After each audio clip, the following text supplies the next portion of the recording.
In this video, I want to talk about operators. Operators are used to perform operations on variables and values. There are different types of operators. Arithmetic operators. Arithmetic operators are used to perform common mathematical operations. Just to tell you one thing, programmers use comments to better understand themselves or their teammates. Comments are lines of code that are not compiled and have no effect on the code, and are merely explanations for a better understanding of a block of code. We use two slashes to create a comment.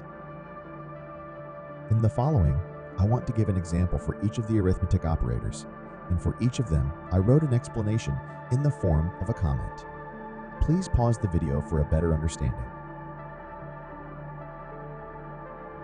Assignment operators.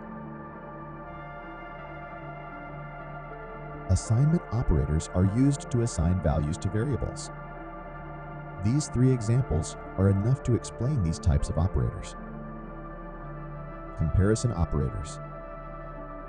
Comparison operators are used to compare two values or variables. This is important in programming because it helps us to find answers and make decisions. The return value of a comparison is either true or false. In the following, I brought you some of these operators.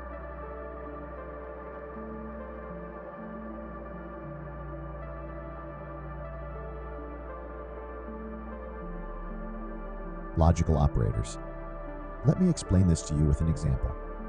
Imagine we need you and me to pick up and move a table. If I am not there, the work will not be done, and if you are not there, the work will not be done again.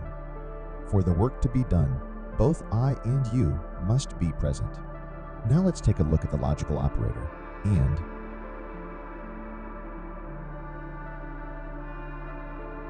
Now listen to another story. Suppose you and I are in the same class, and the teacher needs a pen to write something down and wants us to give him a pen. If I give the pen, the work will be done, and if you give it, the work will be done again. If none of us give our pen to the teacher, the work is not done. Now let's take a look at the OR operator. I hope this video was useful for you.